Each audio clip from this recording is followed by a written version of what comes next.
عزیزان من، ہماری آج یہ خواہش ہے کہ ہم بہانہ رحمت کے بارے میں کچھ عرض کریں۔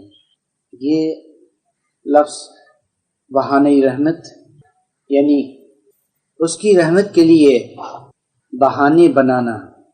بہانہ رحمت ایک نیا سا موضوع ہے۔ یہ بہانہ رحمت کیا ہے؟ اس کی بھی پناہ رحمت کو حاصل کرنے کے لیے کوئی بہانہ بنانا، کیونکہ وہ مسبب الاسباب ہے۔ اب ہم پر یہ فرض بھی عائد ہو جاتا ہے کہ ہم مسبب الاسباب کے معنی بتائیں۔ کچھ احباب اس کو جانتے ہیں، سمجھتے ہیں، لیکن امکان ہے کہ کچھ کے لیے یہ بات قابل فہم نہ ہو۔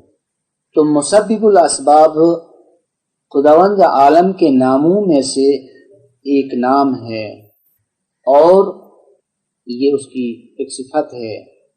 مسبب الاسباب کے معنی ہیں ذرائع کو پیدا کرنے والا، اسباب بنانے والا، وسائل پیدا کرنے والا، یہ ہے مسبب الاسباب۔ مسبب الاسباب خالص عربی کا ایک نام ہے۔ مسبب الاسباب، اسباب جمع ہے سبب کی، یعنی سببوں کو پیدا کرنے والا۔ آپ دیکھتے ہیں ظاہر میں کہ خداوند عالم نے براہ راست کچھ نہیں کیا۔ جو کچھ بھی کیا اس نے ایک سبب سے کیا، ایک وسیلے سے کیا۔ دنیا کو جگمگانے کے لیے اس نے ایک سبب پیدا کیا جس کا نام سورج ہے۔ جب رات کے وقت سیارہ زمین کی گردش سے سورج زمین کی پشت پر رہتا ہے تو اس وقت کے لیے اس نے ایک سبب، ایک وسیلہ بنایا جو چاند ہے۔ پھر اس کے بعد بہت سے ستارے ہیں۔ زمین کو سرسبز و شاداب بنانے کے لیے وسیلہ پانی بنایا، پانی کا وسیلہ نہر بنایا یا بارش بنایا، بارش کا وسیلہ بادلوں کو بنایا، بادلوں کے لیے سرچشمہ سمندر کو بنایا، سمندر سے لطیف پانی کو بخارات کی شکل میں اٹھانے کے لیے اور اڑانے کے لیے ہوا کو بنایا۔ مختصر یہ کہ اس وسیع عریض کائنات کے جس گوشے میں دیکھیں گے وہاں پر ایک نہیں بہت سے وسائل، بہت سے اسباب خدا کے بنائے ہوئے ہیں۔ تو اسی طرح ہم یہ چاہتے ہیں کہ آج بہانہ رحمت کے سلسلے میں تھوڑی سی گفتگو کریں۔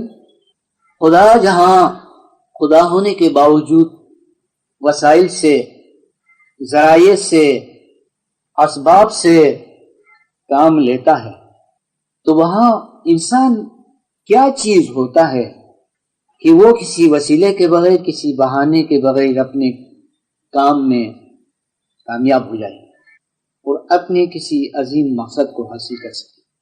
انسان کیا چیز ہوتا ہے؟ وہ تو بہت ہی حقیر ہے اور بہت ہی عاجز و ناتوان ہے، ہر وقت محتاج اور بہت دفعہ نامراد۔ یہ انسان ایک ایسی مخلوق ہے، اس کے لیے ہزاروں رحمت کے بہانے تراشنے کی ضرورت پیش آتی ہے۔ تو وہ بہانہ رحمت کیسا ہے؟ یعنی حصول رحمت کے لیے مومن کو بہت سے بہانے چاہیے، بہت سے بہانے۔ آپ جب انبیاء کرام علیہم السلام کی زندگی پر نظر ڈالیں گے تو ان کی زندگی سے آپ کو بہت کچھ روشنی ملے گی، بہت کچھ روشنی ملے گی۔ لہذا جس قدر بھی ہو سکے آپ قرآن مقدس کے وسیلے سے حضرات انبیاء کی زندگی کا مطالعہ کریں اور ان کی مقدس زندگیوں سے آپ اعلیٰ درجے کی حکمتیں حاصل کریں۔ قرآن مقدس کے علاوہ آپ بائبل کا بھی مطالعہ کر سکتے ہیں، آپ کے لیے اس میں کوئی حرج نہیں ہے۔ جو بندگان با ایمان اپنے دین پر مستحکم ہیں وہ دوسری آسمانی کتابوں کو بھی پڑھ سکتے ہیں، اور جو کمزور ہیں وہ دوسری کتابوں کو نہ پڑھے تو اچھا ہے، لیکن جو صراط مستقیم پر مستحکم ہیں ان کے لیے کوئی حرج نہیں ہے کہ وہ دوسری الہامی کتابوں کو پڑھیں۔ اس کے لیے تجویز ہے کہ آپ کبھی حضرت داؤد علیہ السلام کی زبور کو پڑھیں، اس میں آپ کو بہانہ رحمت کا ایک طریقہ ملے گا کہ داؤد علیہ السلام گریہ وزاری کے معاملے میں بہت ہی مشہور ہیں، تو آپ کو علم کا ایک نیا دروازہ کھل جائے گا کہ وہ کن مختلف بہانوں سے اپنے لیے رحمتی عزیزی کو طلب کرتے رہتے تھے۔ چنانچہ کبھی وہ ان مظالم کی داستان دہراتے تھے جو دنیا کی طرف سے ان پہ گزرے تھے، لیکن ان کی ایسی شکایت بہت ہی شاندار ہوتی تھی کہ وہ ایک بہانے کے طور پر دنیا کے دکھوں کا تذکرہ کرتے تھے، اس طرح سے نہیں کہ وہ کسی سے دشمنی رکھتے تھے، بلکہ نفس کو مغلوب کرنے کے لیے اور نفس کی خوشیوں کو چھیننے کے لیے ایک ایسا بہانہ تراشتے تھے۔ لہذا مومن کو چاہیے کہ وہ دانشمندی سے کام لے، اور کبھی تو وہ دنیا کے دکھوں کو یاد کرے، دنیا کی تلخیوں کو یاد کرے، اور وہ کچھ اس حکمت سے یاد کرے کہیں کہ خداوند مجھ پر دنیا کی طرف سے کیسی کیسی تکالیف گزری ہیں، اور لوگوں نے دین کے معاملے میں مجھے کتنا ستایا ہے، یا بحیثیتی مجموعی لوگ ہم کو کیا نہیں کہتے ہیں، سامنے بھی اور پیچھے بھی۔ اور جو بھی زندگی میں مومن پر تلخی گزری ہو یا جو بھی دکھ آیا ہو اس کو سامنے رکھے مومن، تاکہ اس کے دل میں ایک قسم کی رقت، ایک قسم کی نرمی پیدا ہو جائے گی، یا ایک میٹھا سا شکوہ یا ایک پر حکمت شکایت پیدا ہوگی، کیونکہ باپ کے پاس اپنے دکھوں کی شکایت کرنا بڑا اچھا لگتا ہے، اور دوست کے پاس غمی داستان بیان کرنا بہت صحیح ہے۔ اور ایسے میں اگر اس کی رحمت دستگیری کرے تو دل بڑا نرم ہو جاتا ہے، اور جیسے ہی بندائی مومن کا دل نرم ہو جاتا ہے ویسے ہی اور اسی کے ساتھ ساتھ ہی رحمت خداوندی کا ایک دروازہ کھل جاتا ہے۔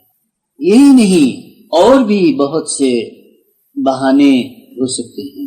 کبھی تو خداوند عالم کے احسانات کو، اس کی نعمتوں کو سامنے لایا جائے اور ہر نعمت پر نظر ڈالی جائے جو اس کی طرف سے میسر آئی ہے، اور پھر اپنی طرف سے جس طرح شکر گزاری میں کمی ہوئی ہے، جس طرح اس کے شکر سے زبان قاصر رہی ہے، جس طرح بندہ مومن سے حقی شکر گزاری ادا نہیں ہوا ہے، اس کی طرف توجہ کی جائے۔ اور اگر خداوند عالم کی رحمت شامل حال رہی تو ایسے میں دل کے اندر نرمی کی کیفیت پیدا ہو جائے گی، دل کے اندر نرمی کی کیفیت پیدا ہو جائے گی، اور نفس جو ہے وہ مغلوب ہو جائے گا، اور پھر روحانیت کا جو راستہ ہے، رحمت کا جو راستہ ہے، وہ کشادہ ہو جائے گا۔ اور اگر مومن میں بصیرت ہے، اگر مومن میں دانشمندی اور عقل کی آنکھ ہے، تو بلا شبہ وہ اپنے ظاہر و باطن میں خدا کی بہت ساری نعمتوں کو پائے گا، بلکہ کہنا چاہیے کہ وہ خود کو احسانات خداوندی کے بوجھ کے تلے دبا ہوا پائے گا، یا یوں کہنا چاہیے کہ وہ رحمت خداوندی کے سمندر میں ڈوبا ہوا پائے گا۔ اگر مومن کی وہ آنکھ پیدا نہیں ہوئی ہے تو وہ سوال الگ ہے، نہیں تو مومن، اس کا مقام، اس کا رتبہ، اور یہ صراط مستقیم، یہ دین مبین، اور یہ امام برحق، یہ روشنی، یہ ہدایت، یہ صداقت، یہ امام کی شفقت مہربانی، یہ اس کا دیدار، یہ اس کی شناخت، اور یہ ستپنتھ، اور یہ مومن کی صحبت، اور یہ علم الیقین، اور کل کی اچھی اچھی امیدیں، تو یہ نعمتیں ایسی ہیں کہ ہم اگر اندھے ہیں اور ہماری آنکھیں شروع سے تاریک ہیں یا بعد میں تاریک ہو چکی ہیں، تو پھر اس صورت میں ہم ان نعمتوں کو نہیں دیکھ پائیں گے۔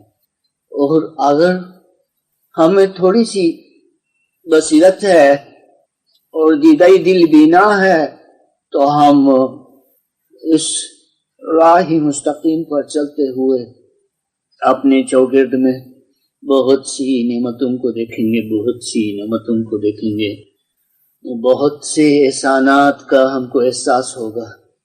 ایسی نعمتیں اور ایسے احسانات کی اگر ہم کو ہفت اقلیم کا شہنشاہ بنایا جاتا اور ہم سے دین کی یہ ساری نعمتیں چھین لی جاتی تو ہمارے لیے اس میں کچھ بھی بلائی نہیں ہوتی، اور ہم گھاٹے میں ہوتے، خسارے میں ہوتے، اور سر تاثر نقصان میں ہوتے۔ اتنا ہی اچھا ہوا کہ ہم دنیا کی کسی بڑی عزت میں پیدا نہیں ہوئے، لیکن ہم درویش اور مخلص ہونے کے باوجود اس راہ مستقیم پر لگا دیے گئے، اور دامنی مولا سے ہم کو وابستہ کیا گیا۔ اس مقدس در کی غلامی ہم نصیب ہوئی، اس پاک و پاکیزہ چشمے سے پانی کا پینا نصیب ہوا۔ تو کتنی عظیم سعادت ہے مومنین جو آپ کو ہم کو نصیب ہوئی۔ لہذا رحمت کا ایک بڑا بہانہ یہ ہے کہ ہم اپنے دل سے قدرتوں کو، آلائشوں کو دور کر کے اس نعمت کا تذکرہ کریں، اس کو یاد کریں، تاکہ اسی طرح سے ہمیں ایک مزید رحمت کے حاصل کرنے میں یہ طریقہ کار جو ہے ممد و معاون ثابت ہو جائے۔ تو بہانہ یہ رحمت مومن کے لیے بہت ہی ضروری ہے، اور اس طریقہ کار سے انبیاء علیہ السلام نے فائدہ اٹھایا ہے۔ لفظوں کی کوئی بات نہیں ہے، لیکن یہ چیز انبیاء علیہ السلام کی زندگی میں آپ کو ملے گی۔ جب آپ ان کی زندگی کا مطالعہ کریں گے تو ہر مقام پر یہ چیز ملے گی۔ اور رحمت کا ایک تیسرا بہانہ یہ ہے کہ اپنی کوتاہیوں کو سامنے رکھیں۔ ایسا نہیں سوچنا کہ ہم قصوروار نہیں ہیں۔ دیکھیے یہ ادب ہے، یہ تمیز ہے کہ ہم اپنے آپ کو خداوند کے سامنے قصوروار ٹھہرائیں۔ یہ حضرت آدم علیہ السلام سے سنت رہی ہے کہ انہوں نے چھوٹی سی بات کو بہت بڑی نافرمانی تصور کیا ہے، اور ہمیشہ ان کی توبہ بہت دیر تک جاری رہی ہے، اور انہوں نے خدا کی ہدایت کی روشنی میں کافی آنسو بہائے ہیں، اور یہی سنت تمام پیغمبروں میں قائم رہی ہے کہ چھوٹی سی غلطی کو بڑا گناہ تصور کیا جائے۔ یہ ادب ہے، یہ تواضع ہے، یہ انسانیت ہے، اور یہ ایمان کا تقاضا ہے، اور یہ عاشقی اور معشوقی کا اصول ہے کہ جو عاشق ہے اور جو حقیقی عاشق ہے وہ اپنے محبوب کی خاطر کے خلاف، اس کے منشا کے خلاف کوئی حرکت نہیں کرتا، اور اگر قضاً اتفاق سے کوئی ایسی غلط حرکت سرزد ہوئی تو اس کے لیے وہ آنسو بہاتا ہے، معافی چاہتا ہے۔ لہذا رحمت کا ایک بہانہ جو ہے وہ ندامت کے آنسو ہیں، توبہ ہے، اور اپنی کوتاہیوں پر نظر ڈالنا ہے۔ ایسا نہیں سوچا جائے کہ میں پاک اور مقدس ہوں، میں بے عیب ہوں۔ پاک و بے عیب جو ہے وہ ایک ہی ذات ہے جو برتر ہے، جو خداوند ہے، جو مالک حقیقی ہے، اور وہی ایک پاکیزگیوں کا سرچشمہ ہے، تقدس کا مرکز ہے۔ باقی جتنے ہم ہیں، انسان ہیں، وہ قصوروار ہیں۔ یہ عادت ایسی ہے کہ اس کے وسیلے سے مومن کافر سے اور منافق سے ممتاز ہو جاتا ہے۔ منافق کبھی ایسا نہیں کرتا ہے، کافر کبھی ایسا نہیں سوچتا ہے کہ اس کی کوئی غلطی ہے۔ شیطان نے ایسا نہیں سوچا، اس نے تو قصور کی نفی کرنے کے لیے اپنی ذات سے قصور اور گناہ کی نفی کرنے کے لیے کوشش کی، اور اس سلسلے میں اس نے خدا سے مناظرہ کیا، خدا سے بحث کی۔ کسی نے ذات خداوند سے بحث نہیں کی، کسی نے مناظرہ نہیں کیا، کسی نے اپنی گناہ کی نفی کرنے کے سلسلے میں خدا کے حضور میں دلائل پیش نہیں کیے، مگر ایک ابلیس تھا، یعنی شیطان تھا۔ اس نے کہا کہ کیوں کروں، اور اس لفظ پر بھی اس نے بس نہیں کیا، کہا کہ تو نے جس کو مٹی سے پیدا کیا ہے، کیا میں جو روشنی سے پیدا کیا گیا ہوں ایسی خاکی مخلوق کے سامنے سر بے سجود ہو جاؤں؟ یہ کہاں کا انصاف ہے؟ تو اس مقام پر ابلیس نے خدا کے ساتھ مناظرہ کرنے کی جرات کی، خدا کے ساتھ بحث کرنے کی گستاخی کی۔ تو پھر ایک گناہ پر دوسرا گناہ ہوا، ایک گناہ پر دوسرے گناہ کا خول چڑھ گیا۔ کہنا یوں ہے کہ مومن اپنے لیے رحمت خداوندی کا ایک بہانہ بنائے، اور یہ بہانہ اپنی کوتاہیوں سے بنائے، تو اس کے علاوہ مومن ایک اور بہانہ بنا سکتا ہے رحمت خداوندی کے لیے، اور وہ یہ ہے ماضی میں جو ہمارے پیر ہوئے، جو بزرگ ہوئے، جو سلمان تھے، جو بوذر تھے، جو ہمارے عظیم پیر تھے، حجت دائی اور دیگر بزرگ تھے، ان کا تصور کیا جائے، ان کی خدمات کا تصور کیا جائے، ان کی روحانی بلندی کا تصور کیا جائے، اور اپنے اندر ایک رشک، ایک شوق، ایک جذبہ ایسا پیدا کیا جائے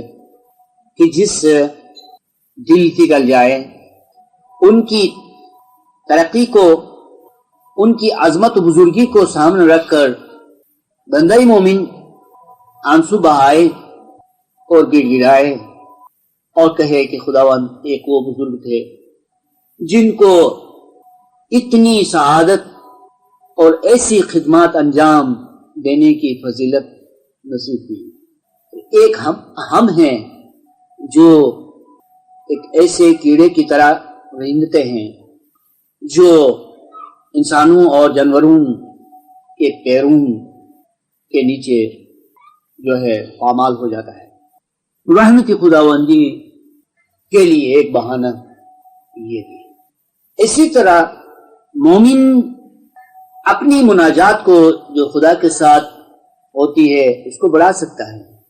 قرآن مقدس کی ایک آیت میں یہ اشارہ بھی ملتا ہے کہ جب بندہ مومن دعا کو طول دیتا ہے تو لامحالہ خداوند عالم کو وہ دعا قبول کرنی ہوتی ہے، اور گڑ گڑا کر جو دعا مانگی جاتی ہے وہ تو ہمیشہ اور ہر وقت قبول ہو جاتی ہے۔ مگر یاد رہے کہ جو چیز ہم مانگتے ہیں اگر اس کے انجام میں ہمارے ایمان کو ضرر پہنچنے والا ہے، ہمارے دین کو، تو وہ مہربان اپنے علم کی روشنی میں اس کو دیکھتا ہے اور ایک ایسی چیز کے عنایت کرنے کی جگہ پر وہ کوئی اور مہربانی کرتا ہے۔ اس صورت میں ہماری کوئی عاجزانہ دعا رائگان نہیں جاتی ہے، مگر ہر حال میں اس کا ایک عوض ملتا ہے، اس کے نتیجے میں ایک رحمت حاصل ہوتی ہے۔ ناممکن ہے کہ مومن کی عاجزانہ دعا ضائع جائے۔ حامد نے کہا اور عرض کیا کہ اگر ہم اپنی نادانی سے اور ناعاقبت اندیشی سے ایک ایسی چیز کو چاہتے ہیں کہ وہ چیز انجام کار میں ہمارے لیے مضر نقصان دہ ثابت ہو سکتی ہے، تو خداوند جو ہمارا وکیل ہے وہ اپنی رحمت سے ہماری دعا کے رخ کو دوسری طرف پھیر دیتا ہے اور کسی اور نیکی کو ہمارے لیے ٹارگٹ بنا کے اسی نیکی کو عنایت کرتا ہے۔ یا یہ ہے کہ ہماری کوئی مشکل آسان ہو جاتی ہے، یا یہ ہے کہ ہماری کوئی بلا جو ہے وہ رد ہو جاتی ہے، یا یہ ہے کہ آنے والی کوئی بیماری جو ہے وہ ٹل جاتی ہے، یا یہ ہے کہ کوئی اور آفت جو ہم پر آنے والی تھی وہ ہٹ جاتی ہے۔ لیکن دعا کبھی ضائع نہیں جاتی۔ ہاں یہ بات بھی یاد رہے کہ ضروری نہیں ہے کہ ان عاجزیوں اور دعاؤں کی بدولت مومن جو ہے ہر چیز سے محفوظ رہے، یہ ضروری نہیں ہے، چونکہ مصلحت اسی میں ہے کہ دنیا کے اندر تکالیف کا ایک حصہ جو ہے مومن جیلے، برداشت کرے۔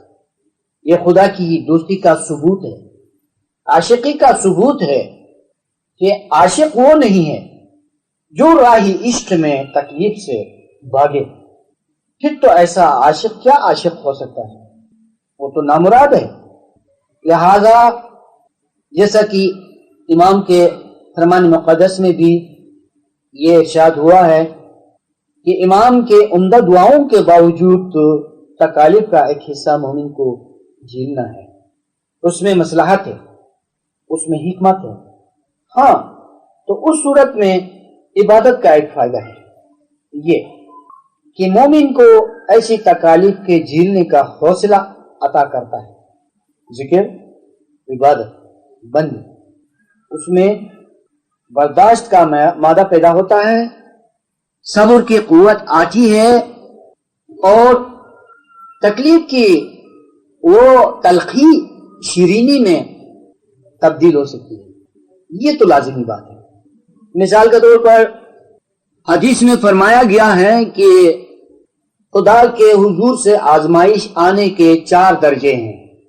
سب سے باری آزمائشیں جو ہیں وہ انبیاء علیہ السلام پر، دوسرے درجے کے امتحانات اساسوں پر، تیسرے درجے کی آزمائشیں اماموں پر، اور چوتھے درجے کی تکالیف یا بلائیں مومنین پر۔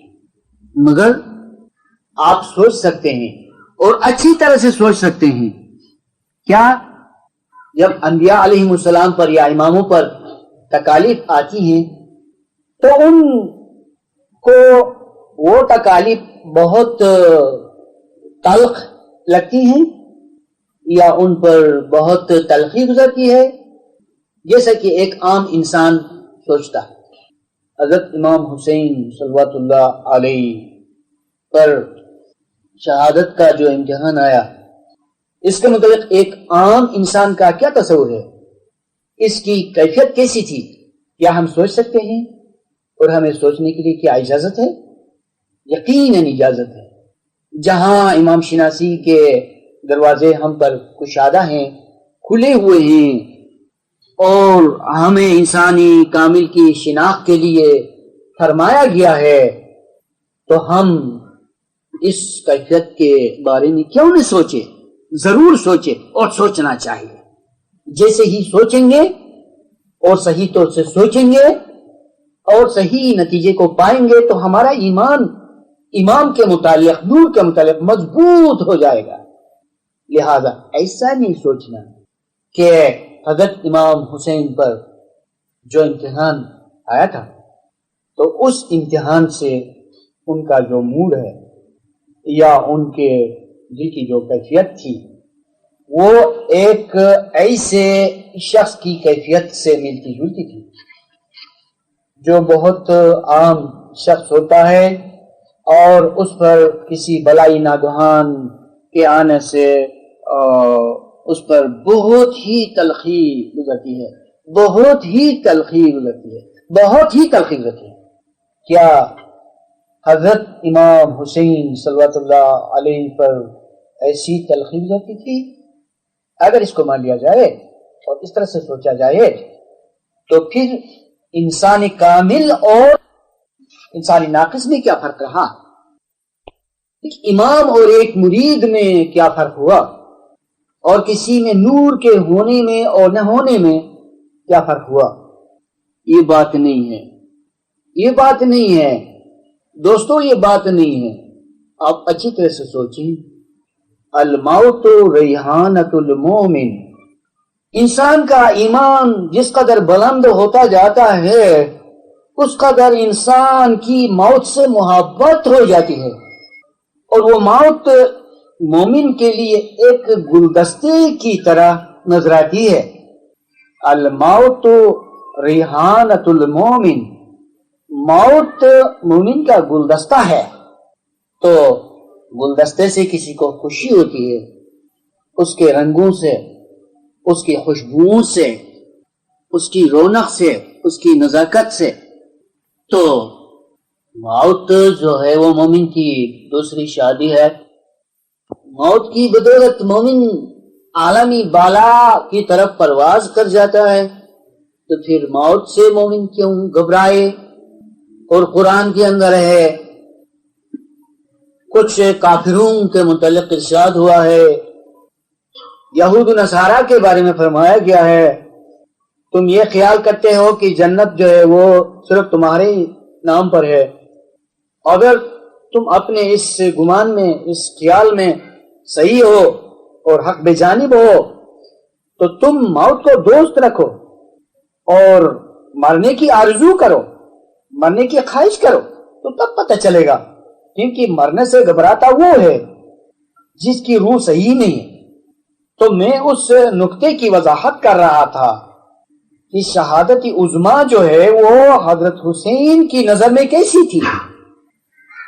پہلے ہی سے پتہ چلا تھا کہ ان کو شہادت ہے، تو پھر امام نے اس شہادت سے گریز کیوں نہیں کیا؟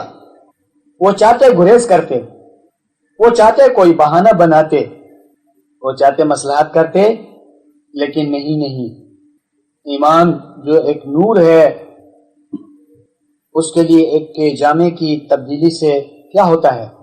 کچھ بھی نہیں ہوتا ہے۔ تو بات کیا تھی؟ بات یہ تھی کہ آزمائشیں جو ہیں وہ آتی رہتی ہیں، اور مومن عبادت و بندگی میں قائم رہے تو اس کی بدولت اور اس کے نتیجے میں آنے والی مصیبتیں یا تو ٹل جاتی ہیں، یا اگر ان کے آنے میں مصلحت ہے تو وہ مصیبتیں اور آزمائشیں جو ہیں باری نہیں لگتی ہیں، کڑوی نہیں لگتی ہیں، ان سے تلخی کی کیفیت نہیں ہوتی، بلکہ ان کا ایک ایسا نتیجہ سامنے آتا ہے کہ پھر مومن کی روحانی ترقی ہوتی ہے۔ آپ اس آیت کو آیت استرجاع کو پڑھیں، وَلَنَبْلُوَنَّكُمْ بِشَيْءٍ مِّنَ الْخَوْفِ وَالْجُوعِ وَنَقْصٍ مِّنَ الْأَمْوَالِ وَالْأَنفُسِ وَالثَّمَرَاتِ وَبَشِّرِ الصَّابِرِينَ الَّذِينَ إِذَا أَصَابَتْهُمْ مُصِيبَةٌ قَالُوا إِنَّا لِلَّهِ وَإِنَّا إِلَيْهِ رَاجِعُونَ أُولَٰئِكَ عَلَيْهِمْ صَلَوَاتٌ مِّن رَّبِّهِمْ أولئك عليهم صلوات من ربهم ورحمة وأولئك هم المفلحون۔ تو مصیبتیں جب آتی ہیں تو ان کے نتیجے میں مومنین کو رجوع ہوتا ہے خدا سے، وہ دو طرح سے، تین طرح سے۔ ایک یہ کہ دعا کے لیے رجوع کرنے کا موقع ملتا ہے، ایک یہ کہ عملاً ان کو روحانی ترقی ملتی ہے، ایک یہ کہ قیامت کے دن کلی طور پر اور ٹوٹلی ان کو ایک اعلیٰ مقام ملتا ہے۔ اور یہ مصیبتیں جو دنیا میں آتی ہیں ان میں یہ حکمت ہے، مگر جو ایمان سے خالی ہیں اور جو مومن نہیں ہیں ان پر جو مصیبتیں آتی ہیں وہ عذاب کی صورت میں ہیں، ان مصیبتوں سے ان کو کچھ فائدہ نہیں ہے۔ تو مومن کی آسائش بھی رحمت ہے اور تکلیف بھی رحمت ہے۔ آسائش جو ہے وہ اس سے معنی میں رحمت ہے کہ وہ خداوند عالم کی نعمت ہے، اس میں شکر گزاری کرنی چاہیے، اور تکلیف بھی رحمت ہے اس لیے کہ اس تکلیف کے نتیجے میں ایک روحانی ترقی ہونے والی ہے، گناہ معاف ہونے والا ہے۔ اس تکلیف کی بدولت مومن رجوع کرتا ہے اور خداوند کو یاد کرتا ہے اور گریزاری کرتا ہے، گڑ گڑاتا ہے۔ یہ اس مومن کی تعمیر کے لیے ہے، اس کے اندر تعمیری پہلو ہے، مصیبت کے اندر، تکلیف کے اندر، موت کے اندر یہ چیزیں ہیں، ان کو اسی طرح سے لینا ہے، ان کو اسی طرح سے سمجھنا ہے اور ان کے متعلق یہ تصور رکھنا ہے۔ تو عزیزان من، ہماری اصل بات کیا تھی؟ اصل بات یہ تھی کہ مومن اپنے لیے مختلف اندازوں سے رحمت کا ایک بہانہ بنائے، اور تمام بہانوں کا مقصد کیا ہے؟ رجوع ہے، اور کیا مقصد ہے؟ عاجزی ہے، انکساری ہے، اور کیا مقصد ہے؟ خدا سے جو ہماری مناجات ہے اس کو طول دینا ہے، اس دعا کو لمبی بنانا ہے۔ جس قدر زیادہ ہم خدا سے گفتگو کریں، خدا کے حضور میں گڑ گڑائیں، اس قدر فائدہ ہے، تاکہ ہم خداوند عالم سے رجوع کر سکیں، اس کی مقدس بارگاہ کی طرف متوجہ ہو جائیں اور ہر وقت اس کو یاد کریں، اس کو پکاریں۔ اس کے لیے سب سے پہلے علم کی ضرورت ہے، اور علم ہی یہ دولت عطا کرتا ہے، ہم کو روشنی بخشتا ہے، ہم کو طریقہ بتلاتا ہے ایمان کا، درویشی کا، عاشقی کا، سچائی کا، خلوص کا، محبت کا، اور جتنے بھی انسانیت کے اعلیٰ اوصاف ہیں وہ اوصاف ہم کو علم الیقین عطا کرتا ہے۔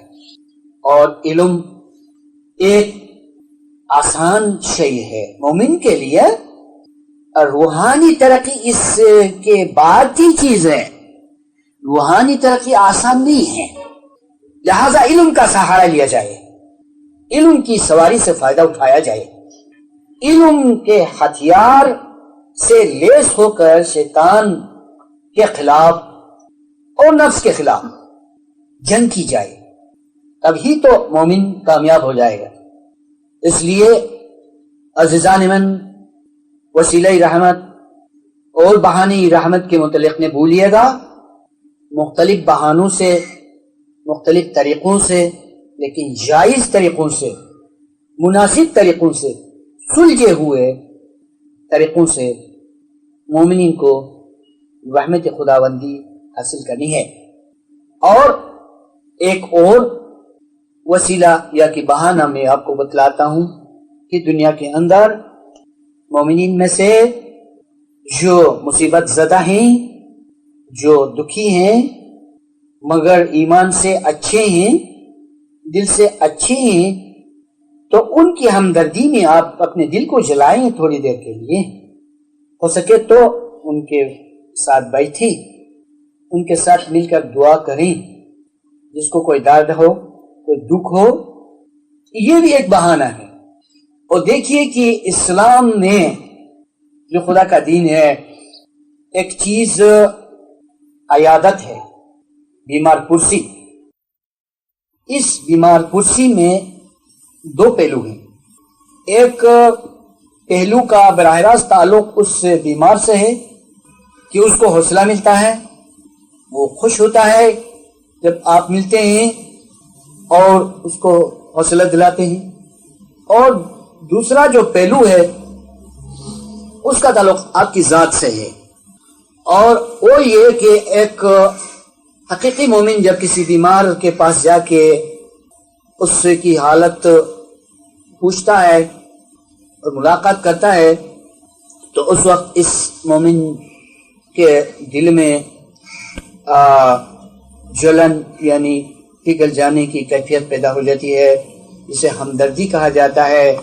اور ہو سکتا ہے کہ ہمدردی میں اس کا دل جو ہے بہت نرم ہو، اور یہ بھی ممکن ہے کہ اس ہمدردی میں آہستہ آہستہ اس کی آنکھیں پرنم ہو جائیں، تو اس ہمدردی سے اس کو ثواب ملتا ہے، اور عبادت کا جو راستہ ہے وہ کشادہ ہو جاتا ہے۔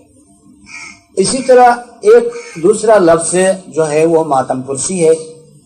ماتم پرسی کا مطلب کسی موت کے مقام پر جا کے ان کی خاطرداری کرنا یا ان کی دعا میں شرکت کرنی ہے۔ اور ہماری مقدس جماعت کی جو رسومات ہے ان کے مطابق یہ سب کچھ ممکن ہے۔ اور اگر آج کے ترقی کے زمانے میں یہ چیزیں اگر ممکن نہیں ہیں یا معاشرے میں یہ چیزیں کم ہو گئی ہیں تو کوئی بات نہیں ہے، اور اگر یہ چیزیں جاری ہیں تو جو چیز جاری ہے میں اس کی حکمت بتانا چاہتا ہوں، اور اس کی حکمت یہ ہے جو میں نے بتایا کہ اسلام کے اندر ہمدردی سے متعلق جتنی رسومات ہیں ان سب میں حکمت ہے کہ اس موقع پر خدا سے رجوع کرنا ہوتا ہے، اور پھر دل جو ہے ہمدردی میں پگھل جاتا ہے۔ تو یہ بھی رحمت خداوندی کے لیے ایک بہانہ ہے، اور ایسے بہت سے بہانے ہیں۔ اور ایک بہانہ یہ ہے کہ آپ اعلیٰ سے اعلیٰ دینی کتابوں کا مطالعہ جاری رکھیں، ایسی کتابیں کہ جن کے پڑھنے سے آپ کے دل کے اندر دین کا جو تصور ہے وہ اجاگر ہو جائے، وہ روشن ہو جائے، اور دینی احساسات کا زور ہو، اور جو انسان کی کمزوریاں ہیں وہ رفتہ رفتہ دور ہو جائیں۔ تو یہ ایک رحمت کا بہانہ جو ہے، یعنی فرامین، گنان اور دوسری دینی کتابوں کا مطالعہ ہے۔ اس کے علاوہ اور رحمت کا ایک بہانہ جو ہے وہ مومنین کی صحبت ہے، کیونکہ صحبت بہت بڑی چیز ہے، یعنی ہم نشینی۔ اور مولائی روم نے اس موضوع پر بہت سی تفصیلات بتائی ہیں کہ نیک انسان کی صحبت انسان کو نیک بنا دیتی ہے، اور بد انسان کی صحبت جو ہے وہ بدی کی طرف راستہ بتلاتی ہے۔ اس لیے مومنین کی محفل، مومنین کی ہم نشینی، جہاں عبادت ہوتی ہے، جہاں نیکی کی ترغیب و تشویق ہوتی ہے، اس کی طرف رجحان ہونا چاہیے۔ اس کے علاوہ آپ کے جتنے ساتھی ہیں وہ نیک ہوں، یعنی بری صحبت سے احتراز کیا جائے، اور مومنین کے ساتھ دوستی مستحکم ہو اور ان کے ساتھ بیٹھ کر دین کی باتیں کی جائے. تو یہ بھی رحمت کا ایک بہانہ ہے. اور جب خداوند عالم مومن کی انفرادی ہدایت کرتا ہے، اس کو توفیق عنایت کرتا ہے، تو مومن کے دل میں اس سلسلے کی بہت سی چیزیں آتی ہیں. یعنی اس کو پتہ چلتا ہے کہ رحمت کے کیا کیا بہانے ہیں اور حصول رحمت کے لیے کیا کیا وسیلے ہیں. باہر صورت انبیاء علیہ السلام کی جو زندگی ہے اس کا مطالعہ بہت ضروری ہے. قرآنی قصے کو یاد کرنا بہت ہی ضروری ہے، کیونکہ قصے کی شکل میں قرآن کے ایک حصے کو ذہن میں رکھنا بہت سودمند کام ہے، بہت مفید کام ہے. تو عزیزان من، درمیان میں اگرچہ ہم نے بارہا قرآن کا تذکرہ کیا ہے، تاہم اس دفعہ بھی اس ضمن میں بات کرتے ہیں. دیکھیے، آج کے زمانے میں قرآن ایک ایسا خزانہ ہے کہ جس سے لوگ فائدہ نہیں اٹھا رہے ہیں. ایسے میں جو ہوشمند مومنین ہیں ان پر فرض ہے کہ اس خدائی خزانے کی طرف رجوع ہو جائیں اور اس سے لازوال دولت کو پائیں.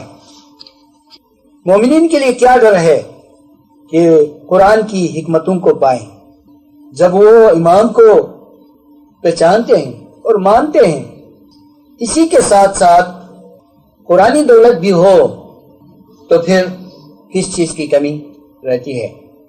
اور رسول اکرم نے اپنے آخری وقت میں جو امت کے لیے وصیت فرمائی تھی، اس اہم ترین وصیت میں یہی دو باری چیزیں تھیں. ایک تو قرآن تھا جو خدا کی کتاب کے عنوان سے یاد کیا گیا تھا، اور ایک امام تھا جو عطرت اور اہل بیت کے عنوان سے یاد کیا گیا تھا. آج الحمدللہ اسماعیلیوں کے پاس امام بھی ہے اور قرآن کا خلاصہ بھی ہے، یعنی قرآن کا ایسنس بھی ہے، قرآن کی روح بھی ہے. اور اگر ہم قرآن کی حکمتوں میں جائیں، ان میں غور کریں، اپنوں کو اس سے فائدہ دلائیں، بوقت ضرورت دوسروں کو اس سلسلے میں قرآن سے بات کریں، تو کتنی ہی مضبوط بات ہوگی اور کتنی ہی اچھی بات ہوگی. لہذا خانہ حکمت نے یہ ایک پروگرام بنایا کہ اسماعیلی نقطۂ نگاہ سے اور اپنے بزرگان دین نے جو کچھ قرآنی حکمت کے اصولات بتائے ہیں، ان کی روشنی میں قرآن سے زیادہ استفادہ کریں. کیا آپ کو یقین نہیں آتا ہے کہ امام کے پاس قرآن ہے؟ اور اگر آپ اور ہم مانتے ہیں کہ قرآن کے پاس امام ہے، تو اس کا کیا مقصد ہوگا؟ اس کے کیا معنی ہوں گے؟ امام کے پاس ایک دولت ہے، تو وہ دولت سب سے پہلے کن کے لیے؟ اب بتائیں گے یقیناً اسماعیلیوں کے لیے. تو پھر امام ہاتھ بڑھا رہے ہیں رحمت کے ایک حصے کو دینے کے لیے. ہم ہیں کہ بس ہاتھ باندھے ہوئے ہیں اور پیچھے کو چلتے ہیں. یعنی کتنی ہی سہل بات ہے کہ اسماعیلی جو ہیں امام کے نور کی روشنی میں قرآن کے بیدوم کو پائے، قرآن کی حکمتوں کو پائے. یہ بہت اہم کام ہے. اور اگر امام قرآن کا نور ہے تو اس کے معنی یہ نہیں ہے کہ امام قرآن کی روشنی بہت دور والوں کو پہلے پھیلائیں گے. ان کو دے دیں گے پہلے جو اس کے قرب میں ہیں، جو اس کے نزدیک ہیں، جو امام کو نور مانتے ہیں. تو قرآن کا علم ان کو ملنا چاہیے. کیا امام شناسی کے سلسلے میں آپ اگلی قطار میں بیٹھے نہیں ہیں؟ کیا آپ امام کے روحانی فرزند نہیں ہیں؟ آپ کو اگر بھروسہ ہے، اعتماد ہے تو بسم اللہ میدان میں اتریے اور پھر دیکھیں کہ امام کس شان سے آپ کو قرآن کے علم سے نوازتے ہیں، کیسے کیسے بید بتاتے ہیں، امام ہی آپ کو بتائیں گے، کوئی اور نہیں۔ اس کے خزانہ دار امام ہیں، اس کے مالک امام ہیں۔ کیا قرآن میں یہ ذکر نہیں ہے کہ خدا نے نور کو بھیجا اور قرآن کو بھیجا؟ پہلے اس میں نور کا ذکر ہے، پھر قرآن کا ذکر ہے، کیونکہ اپنے وقت میں یہی نور آن حضرت تھے کہ آن حضرت پہلے دنیا میں آئے اور پھر قرآن نازل ہوا۔ اس لیے اس آیت کے اندر جس میں نور کا ذکر ہے اور کتاب کا ذکر ہے، تو پہلے نور کا نام لیا گیا، اس کے بعد کتاب کا۔ اس سے معلوم ہوتا ہے کہ نور نور ہے، وہ ایک روشن حقیقت ہے، وہ ایک زندہ نور ہے، اور کتاب کتاب ہے، کوئی شک نہیں یہ کتاب آسمانی کتاب ہے، کوئی شبہ نہیں یہ کتاب خدائی کتاب ہے، اللہ کی عزیز کتاب ہے، اللہ کی پیاری کتاب ہے، پر اس کے لیے ایک نور بھی ہے۔ تو آپ ہی کو سب سے پہلے نور کی بدولت اور نور کے وسیلے سے قرآن کے جو بید ہیں، قرآن کے جو اسرار ہیں، قرآن کے جو خزانے ہیں، وہ آپ کو مل رہے ہیں۔ اس کے لیے باور کیا جائے، اس کے لیے جد و جہد کی جائے۔ دنیا کے اندر کسی بڑے ارادے کے بغیر، بڑی قربانی کے بغیر، وقت کی قربانی کے بغیر کوئی کامیابی نہیں ہے۔ کسی بڑے منصوبے میں وقت کی قربانی لازمی ہوتی ہے، اس کے بغیر کوئی کام انجام نہیں پاتا۔ اس کے لیے آپ عزم صمیم سے کام لیں اور قرآن کے سلسلے میں کچھ کام کر کے دکھائے، کچھ کارہائی نمایاں کر کے دکھائے، اور دکھانا جو ہے وہ ریا کے طور پر نہیں ہے، تاکہ ثابت ہو جائے کہ اسماعیلیوں کے پاس یہ چیز ہے، اسماعیلیوں کے پاس یہ چیز ہے، اور اس سے جماعت کو فائدہ ہو، مذہب کو مضبوطی ہو۔ ہمیں براہ راست دوسروں سے بحث کرنے کے لیے اجازت نہیں ہے۔ اسماعیلیوں کو امام کی ایک اس سلسلے میں ایک پالیسی ہے، یعنی امام کی ایک حکمت عملی ہے۔ اس حکمت عملی کے تحت ہم کسی سے دین کے سلسلے میں مناظرہ نہیں کر سکتے، ہم آزاد نہیں ہیں، لیکن ہم خود کو مضبوط بنا سکتے ہیں، اپنوں کو بتا سکتے ہیں، اور جب ہم علمی طور پر مضبوط ہو جائیں گے اور ہمارے پاس سے اعلیٰ کتابیں ہوں گی، تو یہی ذخیرہ علمی جو ہے وہ دوسروں کے لیے جواب ہوگا۔ ہمیں حاجت نہیں ہے کہ کسی کے ساتھ مناظرے میں پڑھیں اور اس مناظرے میں اپنی عمر کے ایک گران مائع کو صرف کریں اور مسلمانوں کی دل آزاری ہو، یہ امام نہیں چاہتے ہیں۔ اور امام سب کے امام، سارے مسلمانوں کے امام، اور مسلمانوں میں کتنے لوگ ہیں جو امام کی عزت کرتے ہیں، حرمت کرتے ہیں اور رہنما تسلیم کرتے ہیں، اور ایک طرح سے امام بھی مانتے ہیں۔ لہذا ہمیں کسی سے بحث کرنے کی کوئی ضرورت نہیں ہے، لیکن اس بات کی سخت ضرورت ہے، اشد ضرورت ہے کہ ہم خود کو علمی طور پر مضبوط کریں، اپنوں کو قرآن سکھائیں، قرآن میں مدد کریں، جماعت کو سمجھائیں، اور ہمارے پاس قرآنی علم کا ایک مضبوط ذخیرہ ہو۔ تو وہ ذخیرہ جو ہے آج نہیں تو کل لوگوں کے سامنے نمودار ہو جائے گا، لوگ اس کو دیکھیں گے، اور اس کی وجہ سے امام کی تعریف ہوگی۔ کہا جائے گا انصاف کا ایک زمانہ ضرور آئے گا، ریسرچ کا ایک زمانہ ضرور آئے گا، اور دنیا اسی سمت کو جا رہی ہے، اور دنیا کے اندر جو بڑے بڑے علمی ادارے ہیں وہ صحیح کام کر رہے ہیں، اور ریسرچ کے اندر ریسرچ کر رہے ہیں، اور نتیجے کے طور پر ایک ایسا وقت آنے کو ہے کہ وہ وقت جو ہے بڑا اچھا وقت ہوگا، وہ قدردانی کا وقت ہوگا، اور وہ علم میں تحقیق کرنے کا وقت ہوگا، اور جو آگے بات غلط کہی گئی تھی اس کی تردید ہوگی۔ اس وقت اگر آپ کے پاس علم کا کوئی اچھا سا ذخیرہ ہے تو وہ لوگوں کے سامنے آئے گا، لوگ سوچیں گے کہ کیا بات ہے کہ ان کتابوں میں اور اس علمی ذخیرے میں ایسی چیزیں تو یہ کہاں سے آ گئی؟ آخر سوچتے اس نتیجے پر ضرور پہنچیں گے کہ اسماعیلی مذہب میں جو ہے وہ سچائی ہے، حقانیت ہے۔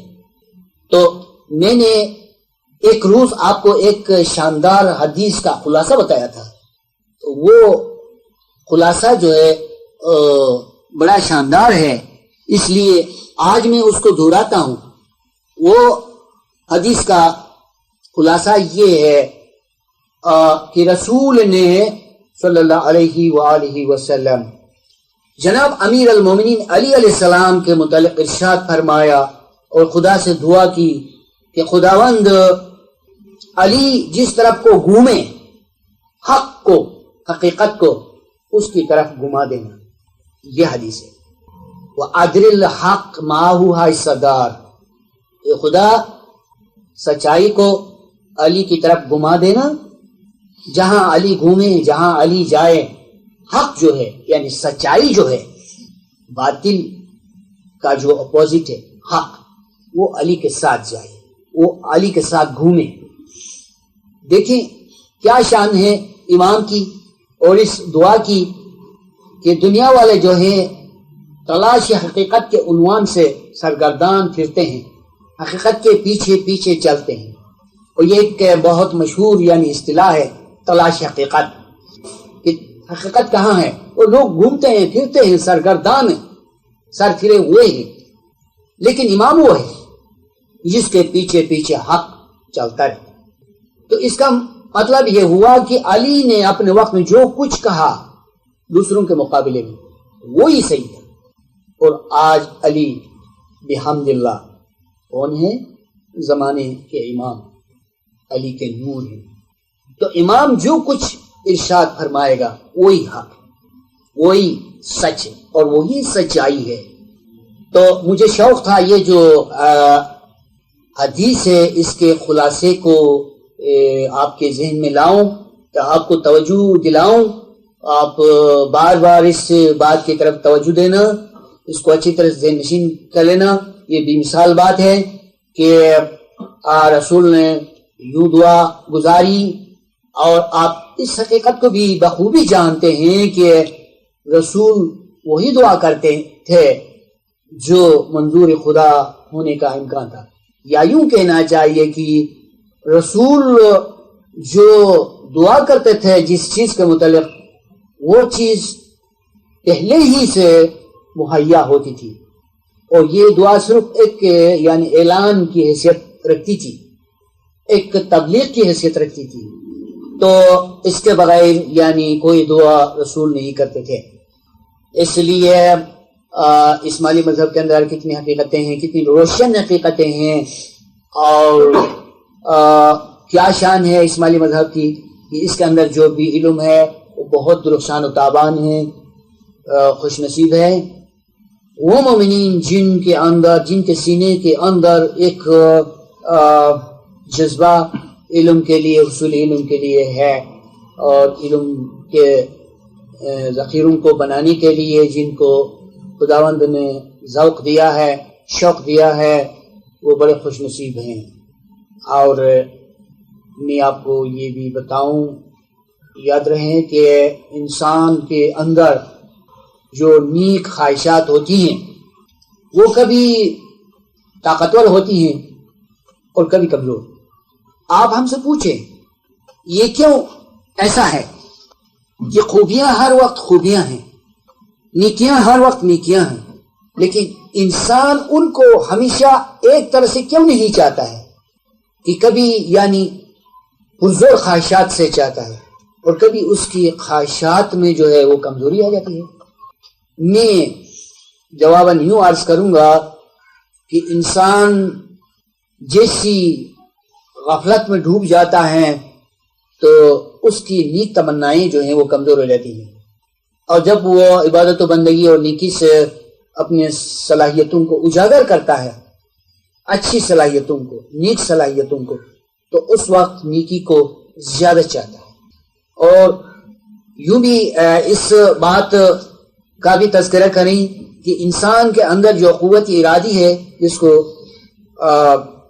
آپ میں سے جو سائیکولوجی جانتے ہیں، جو انگریزی جانتے ہیں، اس کو آپ حضرات ول پاور کہتے ہیں. وہ صحیح ہے، یعنی کہ سائیکولوجی میں جو اس ول پاور کو جو اہمیت دی گئی ہے وہ بالکل صحیح ہے. تو مذہب میں اور روحانیت میں قوت ارادی کی بہت بڑی اہمیت ہے، لیکن میں یہ کہوں گا کہ یہ قوت ارادی کبھی کمزور ہو جاتی ہے اور کبھی طاقتور ہو جاتی ہے. وہی سبب ہے جو میں نے کچھ سیکنڈ پہلے بتایا کہ جب انسان یاد الہی سے غافل ہو جاتا ہے، جب کوئی نافرمانی کرتا ہے تو اس کی سزا اس کو یوں ملتی ہے کہ اس کے اندر جو اعلیٰ صلاحیتیں ہیں جیسی قوت ارادی ہے وہ کمزور ہو جاتا ہے. پھر وہ چاہتا ہے کسی نیک کام کو لیکن اس میں کامیاب نہیں ہوتا ہے. اس کی صلاحیتیں جو ہیں اس جرم میں کہ اس نے خدا کی نافرمانی کی کمزور ہو جاتی ہے. تو اس کے لیے مومن کو چاہیے کہ اپنے اندر جو ہے دین سے، ایمان سے، علم سے، روحانیت سے لگن پیدا کرے. اور اگر وہ لگن فی الوقت کمزور ہے تو یہ نہ سمجھے کہ ہمیشہ یوں رہے گا. ایسا نہیں. جیسے ہی عبادت میں، نیکی میں، بندگی میں آگے بڑھا جائے گا تو یہ جو چاہت ہے علم کی، دین کی، عبادت کی، روحانیت کی، یہ ایک زبردست طوفان بن جائے گا اور یہ ہم کو بے چین کرے گا. یہ جذبہ، یہ شوق، اس کے لیے پر امید ہو کر آپ علم کی طرف توجہ دیجئے. عبادت، بندگی، نیکی، خدمت. ہاں تو خدمت کی اہمیت اپنی جگہ پر صحیح ہے اور خدمت کے بغیر کوئی مومن آگے نہیں بڑھ سکتا ہے، بلکہ خدمت بہت ہی اعلیٰ ہے. اور خدمت کون سی خدمت؟ خدمات بہت سی. آپ اس خدمت کو منتخب کریں جس سے کی زمانے میں بہت ہی ضرورت ہے. اس خدمت کو لیں جو ہمارا سے عالمگیر ہے اور ہر جگہ پہنچنے والی ہے. اور مومن کبھی ناکام و نامراد ہو کر ناسمجھی سے کوئی ایسی خدمت کے لیے کوشش کرتا ہے جس کی ضرورت نہیں ہے، یعنی اس کے کرنے والے بہت بیٹھے ہیں. اس کو سوچنا چاہیے. کسی مارکیٹ میں بہت سے کاروباری بیٹھے ہیں اور ہر طرح کی تجارت چلتی ہے. تو ایک دانشمند کاروباری کیا کرتا ہے، کیا سوچتا ہے کہ مارکیٹ میں کس چیز کی مانگ زیادہ ہے اور کون سی ایسی چیز ہے جس کو سب لوگ چاہتے ہیں. اور اگر اس کے ذہن میں کوئی ایسی تجویز آتی ہے تو اسی کے مطابق ایک ایسا کاروبار جو ہے اپنے لیے اختیار کرتا ہے. اسی طرح دین بھی ایک آخرت کی تجارت ہے. خداوند عالم نے جہاں بہت ساری مثالیں بیان کی ہیں وہاں اس نے تجارت کی مثال بھی بیان کی ہے. اب دیکھیں قرآن کے اندر بہت سی جگہوں میں تجارت کی مثال ہے. خدا نے کیا زمینداری اور کھیتی باڑی کی مثال بیان نہیں کی؟ خدا نے بہت سی مثالیں قرآن میں بیان کی ہیں. انہی کے سلسلے میں اس نے تجارت کی مثال بھی دی ہے. تو لہذا ہم کہہ سکتے ہیں کہ یہ آخرت کی ایک تجارت ہے. اس تجارت میں یہ سوچنا ہے کہ آپ جس مال کی تجارت کرنا چاہیں گے کیا اس کی سب جماعتوں کو ہر علاقے میں، دنیا بھر میں ضرورت ہے یا نہیں؟ آپ ایسی تجارت علم کی ہے، ایسی خدمت علم کی ہے. کون سے علم؟ علم امام کا جو کامیاب علم ہے اور جو خاص علم. کل ایک عالم دین ٹی وی پر کوئی تقریر کر رہے تھے. مجھے کہنے میں کوئی حرج نہیں ہے اور اچھی بات ہے کہ اس نے یقین کے 3 درجوں کا ذکر کیا: علم الیقین، عین الیقین، حق الیقین. لیکن افسوس ہے کہ اس نے علم الیقین کی تعریف یوں کی کہ سنی سنائی بات جو ہے وہ علم الیقین ہے. لیکن سنی سنائی بات جو ہے وہ روایت والا علم ہو سکتا ہے، کہانی بھی سنی سنائی ہو سکتی ہے، داستان بھی سنی سنائی ہو سکتی ہے.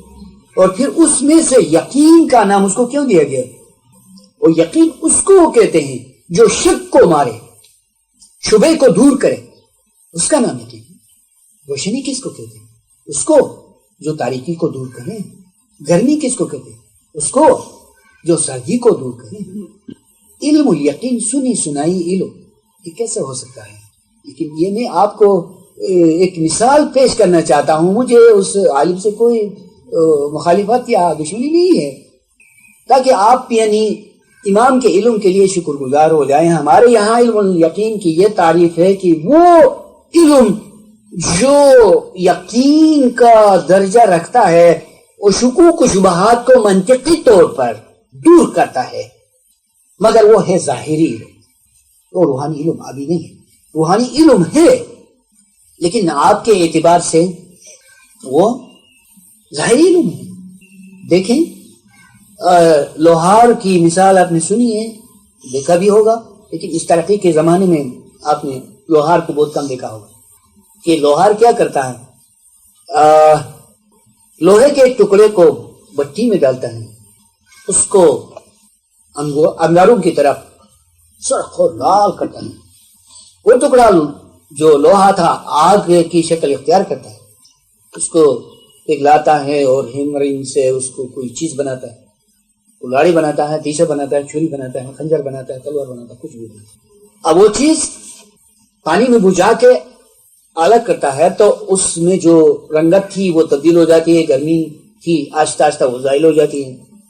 لیکن وہ چیز یا وہ اوزار یا وہ چاقو یا وہ چھری یا وہ خنجر جو ہے، یقین رکھنا کہ وہ آگ سے گزر کے آپ کو پہنچا ہے، تبھی تو اس کو یہ شکل ملی ہے۔ اب میں علم الیقین کی بات اس مثال کی مدد سے سمجھاؤں گا۔ آپ کے پاس جو علم الیقین آتا ہے، خواہ وہ کسی کتاب سے ہیں یا کسی کامل استاد سے ہیں، وہ عین الیقین سے ہو کر آیا ہے، اسی کی بٹی سے ہو کے آیا ہے۔ اس معنی میں یہ جو ہے عین الیقین ہے، لیکن آپ جس سطح سے جس لیول سے اس کو پا رہے ہیں اس سینس میں یہ عین یقین نہیں ہے کہ آپ اس کو چھوتے ہیں تو ہاتھ نہیں جلتا ہے، کیونکہ آپ اس وقت یہ بٹی میں نہیں ہے، بٹی سے الگ ہے، اس کو تیار کر کے بجھا کے ایسا بنایا ہے کہ آپ اس کو اپنی گرفت میں لے سکیں۔ اگر یہ اصلی حالت میں یہ باتیں ہوتی تو آپ اس کو گراسپ نہیں کر سکتے۔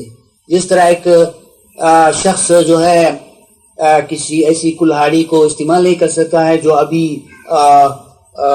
بٹی میں ہے اور لوہار اس کو پگھلا رہا ہے اور اس کو بنا رہا ہے یا بنایا ہوا ہے لیکن ابھی بوجھا نہیں ہے، بہت گرما گرم ہے اور سخت گرم ہے، تو اس کو نہ تو کوئی دستہ دے سکتا ہے، دستہ لگا سکتا ہے، نہ اس کو استعمال کر سکتا ہے، وہ تو آگ ہے، اس کو ٹھنڈا ہونے دیجیے۔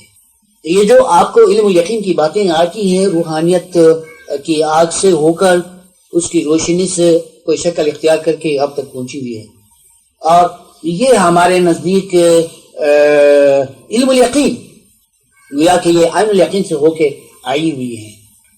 لیکن اس حضرت نے تو بتایا کہ سنی سنائی باتیں جو ہیں علم الیقین ہے، جب آپ اپنی آنکھوں سے اس ظاہری آنکھ سے اس کا مشاہدہ کریں گے تو عین الیقین، وہ شاید یعنی دل کی آنکھ کو باور نہیں کرتا ہے، تو اس واسطے عین الیقین اسے کہا جس طرح کہ وہ اپنی آنکھ سے ان باتوں کو دیکھتا ہے۔